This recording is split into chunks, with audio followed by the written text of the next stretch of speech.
Oh, si Sandara. Si Sandara? Yeah, si Dara. Okay. Hindi, naalala ko kasi, yung encounter ko, sobrang memorable nun kasi fan ako ng K-pop. Tapos na-interview namin si Dara sa online show that time.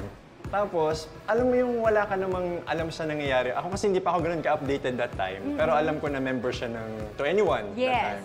So, nagtanong lang ako sa kanya, parang nanghingi ako ng advice na ano bang pwede mong i-advise sa amin, kasi nasa group din ako, na magpapa-long last nung relationship sa isang group.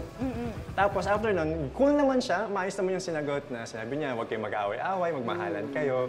Eh hindi ko alam, during that time pala, may rumors na magbi-break up yung group nila. Paalis na siya nun. Oo. During that time, that was 2016, early 2016 kasi yung interview na yun. Tapos the following day, in-announce ng YG na Watak na, alis disbanded na. yung isang member.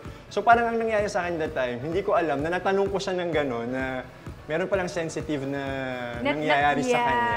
Pero nalaman ko na lang noon, after nung show, kasi nag-check ako sa Twitter, doon ko nakita na insensitive daw ako on my part, kasi hindi ko kasi talaga alam. Akala ng mga viewers may laman.